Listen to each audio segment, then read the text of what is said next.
be debating in just a bit. This is with regards to Bangladesh. A deadly plot in the works last year in the neighborhood engineered a regime change and finally ousted Bangladesh's Prime Minister Sheikh Hasina. Who backstabbed Hasina and how was it even done? We have the exclusive scoop from her minister and Awami League leader AK Kamal to CNN News 18. Mr. Kamal, who was a former Home Minister during the Sheikh Hasina regime, has confirmed that the Awami League was committed to fighting the elections and they believe in democracy, but the Yunus government is not allowing them to participate. Thousands of their people are in jail or are even facing cases. People have left Bangladesh, but they will come again. The time and the date he cannot say, but Sheikh Hasina will go to Bangladesh. He's also stated that it was a silent coup. The army, the navy chiefs betrayed them. Zama betrayed them. He's of course referring to the Bangladesh Army Chief Waker-uz-Zaman. It was possible that Awami League could have solved it politically, but Zama confirmed that he would do his best to solve the problem. Listen in to this exclusive conversation that our Security Affairs editor Manoj Gupta had with the former Home Minister under the Sheikh Hasina government, AK Kamal. Let's listen. Mr. Kamal, you allege that the Army Chief double-crossed Sheikh Hasina. Was this purely personal ambition or part of the larger Western blueprint to weaken India's strategic ally in Dhaka? You see, thing is this, our Army Chief Waker-uz-Zaman, he failed to protect our government. He did not keep his word. He betrayed, you can say. Sir, that is the thing. He betrayed Sheikh Hasina and he was a long-time serving general with Sheikh Hasina. Was it a miscalculation that you have not been able to judge him in time or he was with somebody else? His activities, his behavior, his action, really we are surprised to see at that moment on the 5th August. He confirmed me in the 4th August and night. He will do his best to protect Dhaka and Sheikh Hasina's life. Your revelation also hint that the part of Bangladesh military intelligence network was extremely compromised. You believe that it was a silent coup orchestrated through some economic sanctions, media pressure and other things also? Yeah, it was a coup, silent coup. Silent coup it was, and our army and navy chief, and all the people except police, they betrayed, and it was possible if we could solve it. We could try to solve it politically. But the biggest allegation on Awami League is that the whole political party, the leadership ran away from Bangladesh instead of facing the so-called coup, and instead of going to jails, they just ran away. Unlike Nepal, every politician stayed in the country and faced the circumstances, but you could not do. This is a major allegation on Awami League. The thing is this, you see, when our leader was forced to leave Bangladesh, you know it, and some of them leader accompanied him. You have seen that thing, and we waited about 1 month in Bangladesh. And some of them were arrested, but I can say myself I was waited for 1 month. That is, I left Bangladesh on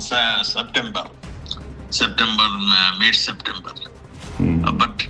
But what happened? You have seen the massacre. You have seen everywhere there is a burning, killing, and etc.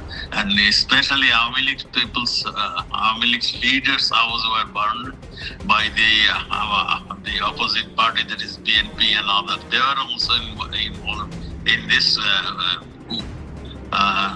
the BNP, Jamaat Islam, who are those who are ruling in power now with Yunus government. They burned, they killed, they looted, and they destroyed our business fund, they looted our properties, they burned our houses, and they raped the women, our party worker. And this was the scenario. That's why the people left Bangladesh, the leaders left Bangladesh. And the main thing is this, the judiciary system is collapsed. Nobody are getting bail. Whenever anybody arrested, then he doesn't get bail. Till today, there is more than 1 year. Not a single leader get bail. All right, but that's not all, because Bangladesh Chief Advisor Mohammad Yunus has now presented the Art of Triumph to a visiting Turkish parliamentary delegation. This days after he presented the same to a Pakistan commander. The artwork outlines what was described as a greater Bangladesh plan, including the incorporation of India's northeastern states, particularly Assam, into Bangladesh's future strategic vision. Sources describe it as a deliberate ideological signal rather than an accidental provocation. This was not an art display, but a message, one directed at specific transnational Islamist networks that see Bangladesh's interim regime as part of a wider strategic consolidation. Let's try and break it down for you, and for that, let me introduce my esteemed panelists today. I'm joined in by Shoaib Chaudhry, who's a renowned Bangladeshi journalist, Ashok Sajanar, who's a former diplomat, Brahma Chalani, who's a strategic affairs expert, and I'm being told that Farooq Rahman, who's the chairperson of the National Labour Party, will also be joining us live from Dhaka in just a bit.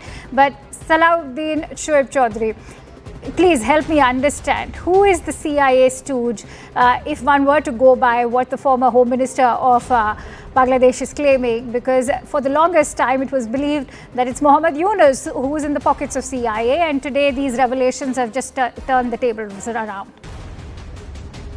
Thank you very much, Akanksha ji. If we remember that on 24th of October, the Director of the National Intelligence of the US, Tulsi Gabbard, categorically said that they have spent trillions of dollars towards regime change in many countries in the world. On the other hand, with BBC, the UN official, Volker Turk, he said that he made a call to General Waker-uz-Zaman, warning him not to take any action against the protesters. So if you are asking me who is the CIA stooge, CIA stooge is Mohammad Yunus. He is the person, and along with his accomplices, they have meticulously, I'm quoting Yunus, he said in September 2024, during an event of the Clinton Global Initiative, that it was a meticulously designed regime change plot. It was orchestrated by his students. So of course the CIA stooge is Mohammad Yunus, no one else.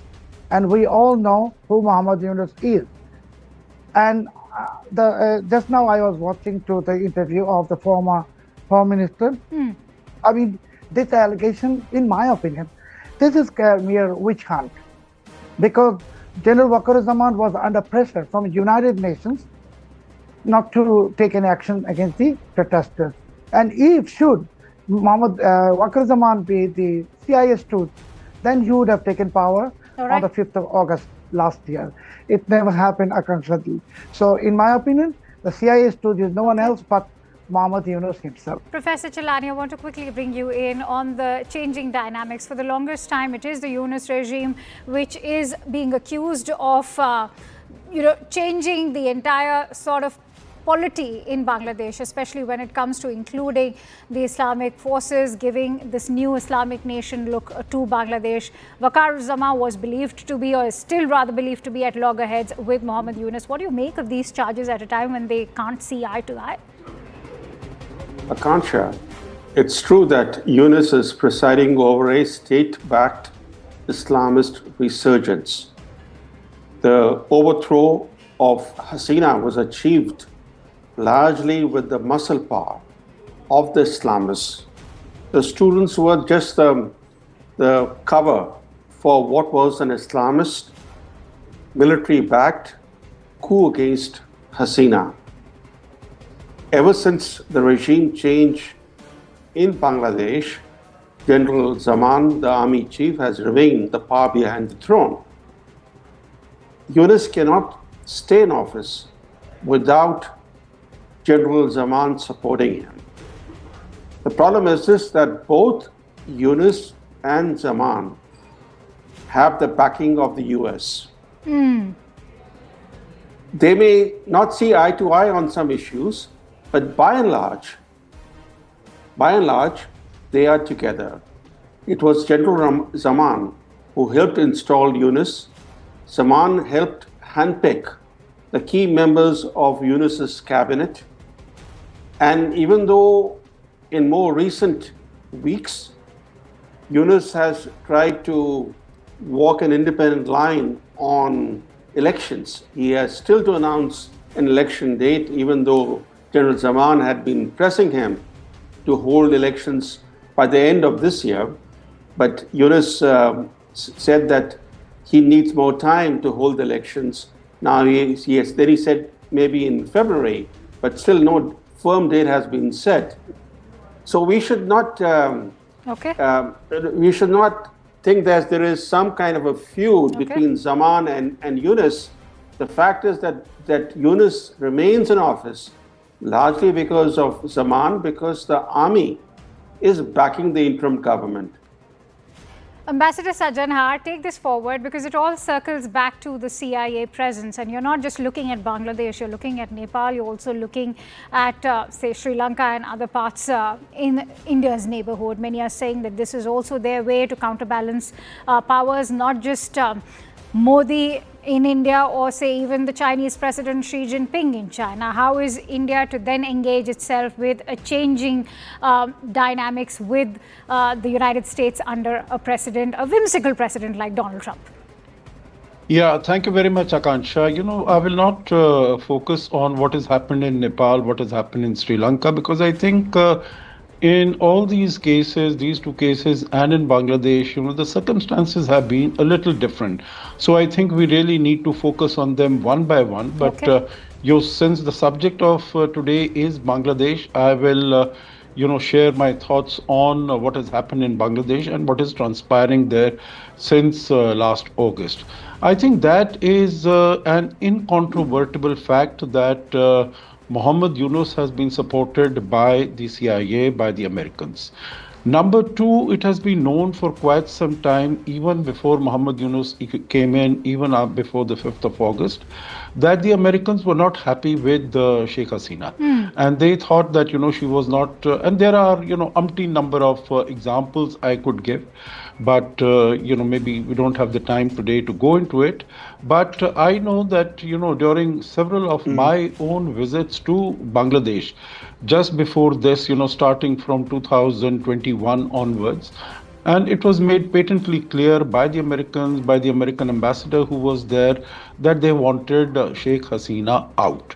So I think that is the fact that he was, Mohammed Yunus served as an instrumentality of how to take this policy decision of the Americans of CIA, that I don't think there is any doubt about.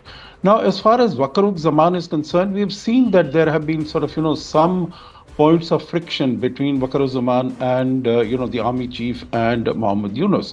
And, that can happen, meaning they know that if one of them takes action against the other, if the army chief takes action, something that he's unhappy with what Mohammed Yunus is doing, then it is going to rock the boat and it is going to spell trouble for both of them. So notwithstanding these differences between the two of them on some issues, like, when to hold the elections before December, because that is a demand that not only the army chief but also BNP has been making. But Yunus is quite determined. He wants to prolong his own rule for as long as he can. So he has postponed it to next year. So while there might be some points of friction, but they are basically on the same page. Now, whether Waker-uz-Zaman has been involved, he is a part of that CIA plot, etc. I think we need more evidence on that. But the fact is that both of them have really worked together just before 5th of August and post 5th of August to take Bangladesh in the direction that it is going. And it is not a pretty direction. It is really, all the students, they've been given a free hand. The Islamist forces have been unleashed on the, as far as the country is concerned, on the Awami League, on the minorities there, so that both of them have been acting hand in glove with each other. So I can see Mr. Farooq Rahman, who is the chairperson of the National Labour Party, has also joined in. Thank you, Mr. Rahman, for joining in. I'd like your thoughts on this big revelation that's come in from Bangladesh's former Home Minister, Mr. A.K. Kamal, who says that that Sheikh Hasina was double-crossed by her own cousin, the Army Chief Waker-uz-Zaman, that he is a CIA stooge. How do you respond? Thank you very much for give us the joining, and in the delay time for the technical No problem, sir. Please go ahead. And thank you to all guests. I see the everything. So actually, Asaduzzaman Kamal was the former Home Minister, and the Sheikh Hasina. In the Prime Minister previous the 70 years in Bangladesh. So actually Sheikh Hasina is a 17 years is government, but we are the dangerous lady in our country, because there have no in our freedom of the talk of the newspaper, and everything is there is controlled by the family member, and so that our the police administration and the other stakeholder in our government. So every section and the all political parties are like that, the prisoner in our Bangladesh. So nobody can. Okay, I want to quickly bring in Salahuddin Shoaib Chaudhary on that note. Mr. Chaudhary, many who are defending Sheikh Hasina say that she was the one who was protecting Bangladesh from the clutches of American vested interests, particularly when it comes to St. Martin's Island. Do you think that the Yunus regime will be more open to welcoming these American interests in the Indian neighborhood or in the South Asian subcontinent? Akansha, there is no doubt that Yunus is welcoming Americans and Pakistanis. Yunus has been the greatest facilitator, patron of Pakistani interest in this country and also American interest. As you know, that being a Bangladeshi now, I cannot go to St. Martin. So I absolutely agree with Professor Ramachandani and also Ambassador Asaduzzaman that what is happening in Bangladesh, of course, General Waker-uz-Zaman is responsible for the prolonged tenure of Yunus, and also he is absolutely responsible for the uncertainty of holding the election in February, because all of us know that Yunus is unwilling to leave this office. He has told the media that he wants to stay in the office for 5, 10, and even 50 years. So, of course, the General Waker-uz-Zaman on the 5th of August, Akanshaji, he told the nation to have faith in him, and nation had faith in him, and now nation is suffering because, of course, he is also responsible for our suffering. I'm running short of time, Professor Chelani. I want to quickly bring you in on this whole artwork that's been presented to the Turkish delegation of Greater Bangladesh. How do you weigh in on this? Is this just merely a symbolic gesture, and how should India respond to these overtures or the new axis of resistance between Turkey, Bangladesh and Pakistan, of course? Akansha, India has been unusually quiet ever since Modi met with Yunus in early April on the sidelines of the BIMSTEC summit in Thailand. India needs to speak up because the developments in Bangladesh are directly impinging on India's strategic interests. Now, just take this officially sponsored book that features on its cover a map of Bangladesh incorporating parts of Northeast India. Now, that image aligns with the Islamist-backed concept of Greater Bangladesh. The Islamists have been promoting Greater Bangladesh quite publicly. And this book notably glorifies last year's regime change. As you know, the regime change was achieved through violent street protests and widespread arson, with the army chief packing Prime Minister Hasina off to India, even before she could even formally resign. And now publicizing this book, giving it to the Pakistani army general who was visiting Dhaka, giving it to Turkey, etc. What message is Yunus trying to send? He is basically, in fact, in his own words a few weeks ago, he tried to promote the greater Bangladesh narrative by describing India's northeast as landlocked and suggesting that Bangladesh is its only guardian of the ocean. So this pattern that we are seeing of Yunus pandering to embolden Islamists at home while stoking anti-India sentiment requires India to speak up, because this is directly affecting India's core interests. I want to give closing thoughts to Ambassador Sajanhar. Ambassador Sajanhar, how does India counter this axis of resistance? Is it time to engage the United States more tactfully, especially when it comes to our own strategic concerns in the neighborhood? I think we have to take our own decisions and to implement them. You know, when our core national security interests are involved, we cannot sort of, go running to a country that is far away, that doesn't understand the region.